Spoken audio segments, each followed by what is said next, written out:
Can playing the guitar provide some comfort in the face of grief? I mean, absolutely.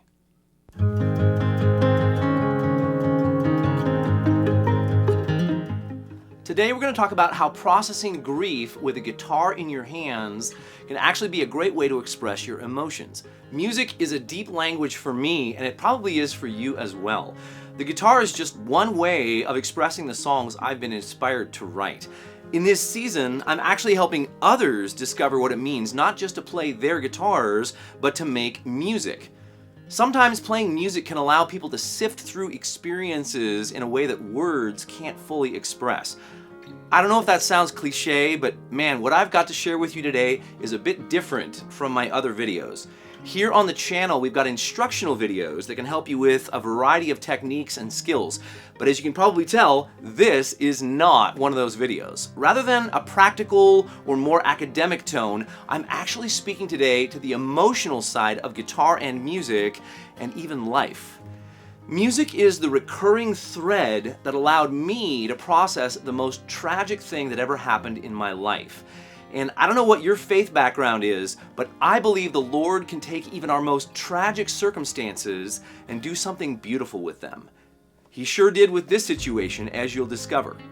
So today, as I share a bit of my story, I'm basically just showing up for the people who support this channel. And if that's you, I invite you to just sit back and take this in and be thinking about how music could be more of an expression form for you. If you've got a guitar sitting somewhere relatively untouched and you're processing the loss of someone close to you, I'd love for you to consider some of my thoughts today.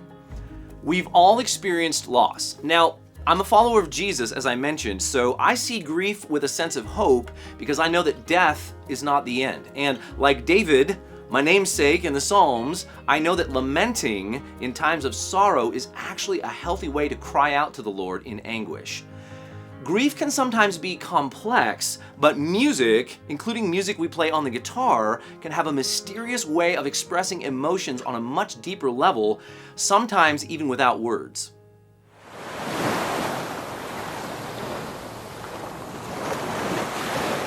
When my younger sister Amy passed away at the age of 15, I was 18 years old. The experience of losing her was the worst thing I've ever had to endure, and it sent a shockwave through my life, tearing me apart from the inside out. But the Lord somehow moved through that loss, and He continues to do so in ways that I can't fully explain. Just a few days after Amy's passing, my mom and dad, my youngest sister, and I went out to a place on the Oregon coast called Nadona Beach. A relative of ours had a cabin there, and it was a good place to just go and be together as a family. I don't remember much about our time there because we were all still in shock at having lost Amy, but I do remember the beach, the waves, and the sunset. After we headed home from there, we began to try to rebuild our lives. Just less than a year later, I bought my first guitar, this guitar, and I started to learn to play it. My guitar journey started slowly with just the individual notes and then a handful of chords, but then I had enough building blocks to make real music.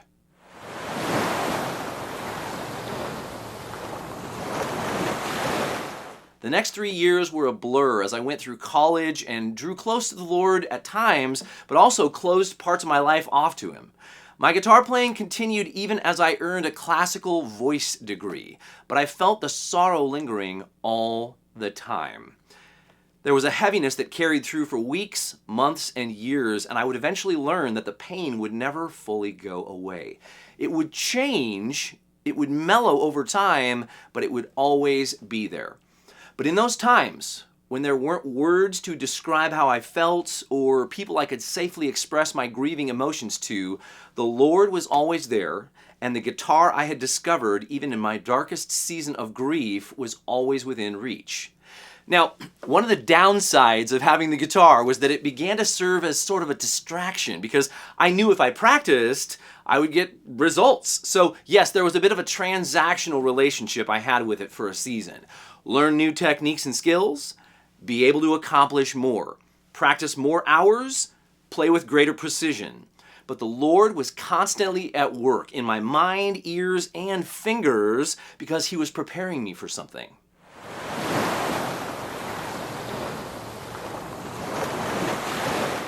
On the 4th anniversary of my sister's death, my parents, my youngest sister, and I made the journey back out to the Oregon coast, to Nadona Beach, where we had been 4 years prior.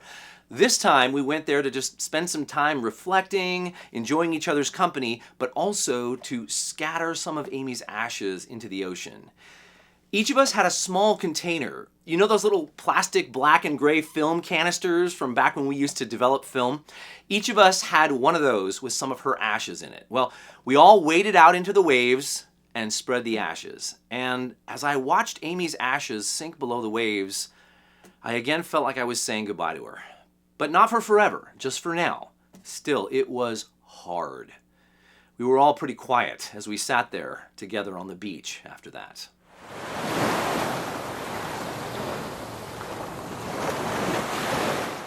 Now, I had brought my guitar with me to the coast, so I went back to the cabin and took some time by myself to just sit and play my guitar, almost as if it had waited to reveal itself to me until that very day, on the 4th anniversary of Amy's death. A song began to materialize. It was like the chords, words, and melodies just started to flow. The song became a song I wrote to Amy as I cried out to know if she was happy, and the words poured out about how much I longed for the day when we would be reunited. The work I had done to develop the simple chords in C major and the simple finger-picking pattern had provided the necessary pieces to put together a full song. I'll just share the chorus and the bridge with you if you're okay to listen for a moment. The chorus goes like this. And all I want to know is, are you happy now? Are you in the arms of Jesus? Can you see my life somehow? As I sit here making wishes that time will not allow, please tell me, are you happy now? And here's the bridge. And I can't wait till I can see your face again in the house of our Father, where the joy will never end. I can't wait to hold you close to me and tell you that I love you. We'll be together in eternity. Seems a little surreal to play this song on this guitar that I wrote it on over a quarter of a century later. So there I was at the cabin, scribbling lyrics and chords on a couple pieces of paper, and before I knew it, I had a complete song.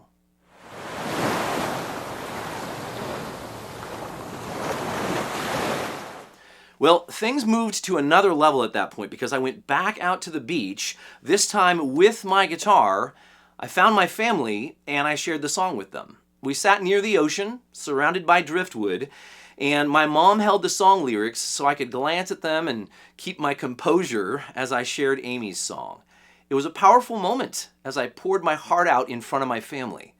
They were moved to tears, and they shared with me how much they appreciated that I had put words and music to my grieving emotions as well as theirs. See what happened there? The song I wrote and played on my guitar became their song in their way. Music does that sometimes, doesn't it? When we experience a song, whether playing it or listening to it, that song can somehow encapsulate how we feel. That's one of the things that makes music so powerful.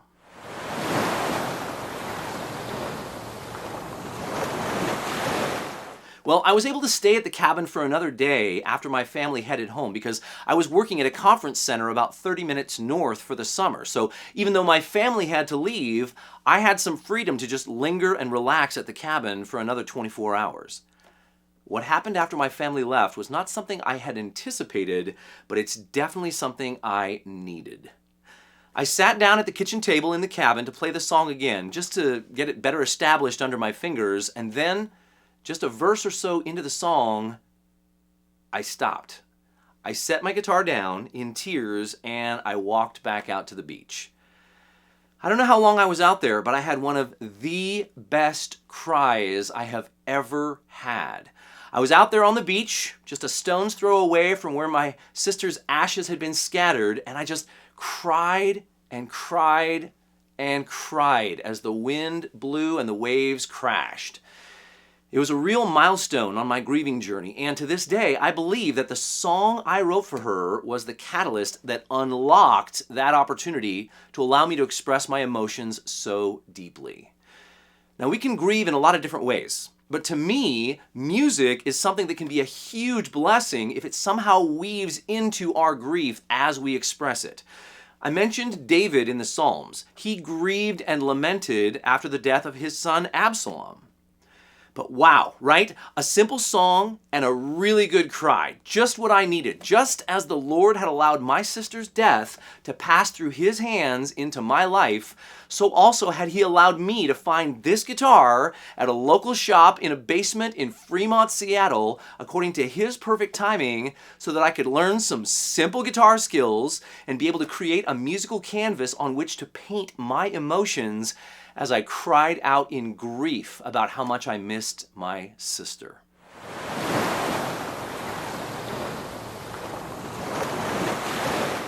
Well, I felt prompted to share the song in some concerts, and I was invited to share it for a gathering called The Longest Night around the time of the winter solstice to provide some comfort to those who had lost someone during the holiday season. Eventually, I recorded it on an album. By sharing the song publicly live and on an actual album, I was taking a step of faith and putting myself out there. But here's the thing, the song needed to be shared. I mean, if I had kept it to myself, that would have been sort of selfish, in my opinion. Now, I know some music needs to be private, like a journal entry, but this song had a way of being accessible and real to me, and I had this sense that it would be real to others as well. I was right. People came out of the woodwork who had lost someone, and they shared their stories with me. C.S. Lewis had a great quote. He said, "Friendship is born at that moment when one person says to another, 'What? You too? I thought I was the only one.'" In reality, we've all lost someone, or I hate to break it to you, but we will all lose someone at some point in our lives. And my faith journey has taught me that as tempting as it may be for me to self-isolate, especially when life is difficult, that's exactly what the devil wants. He wants to divide, to accuse, to break apart fellowship because he only knows destruction. But what actually builds up the kingdom of God in this unseen battle we are in is for us to be broken in community. And this song did that. It helped me connect with other people who were grieving, and it allowed me, in some small way, to be a source of comfort to them. Some people I've still never even met got to hear the song because it was recorded. So I'm glad I took the step of faith to share it.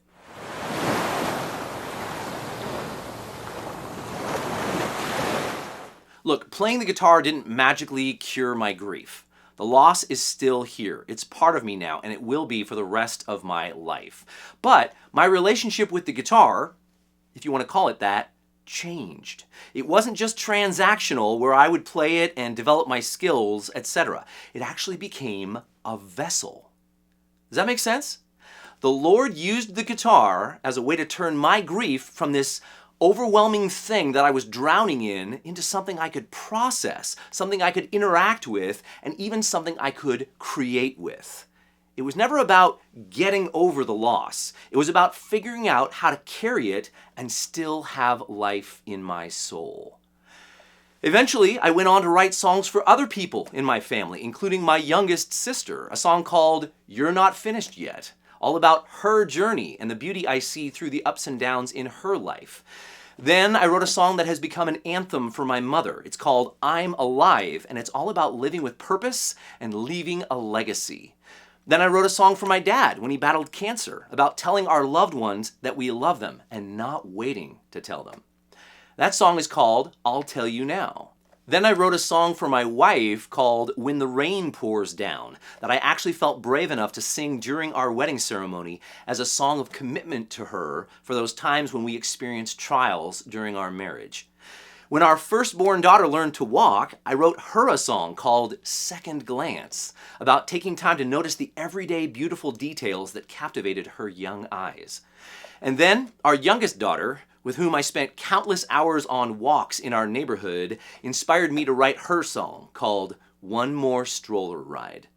Many of these songs have been captured on my albums, and you can look up David Harsh on some of the streaming platforms if you're interested. I'll put a couple album titles and covers on the screen for a sec so you can recognize them if you're looking for them. I'll also list them in the description. As you can see, the songs just keep coming, and the hearts keep being touched by the thoughts that are woven into the lyrics and the music. But it all started, really, with Amy's song. And while our loss was heaven's gain, her death was something the Lord allowed, and really, because of His goodness, music from Amy's life continues to echo across the years. Now, I'm not a student of physics or acoustics, but I do know that in the right setting, music can echo and reverberate for much longer. And this valley I was in, this time of sorrow, seemed to create a space that allowed Amy's song to start echoing and reverberating. The sorrow was and is deep, but I gotta tell you, somehow I'm able to feel more joy as well. I can't really explain that.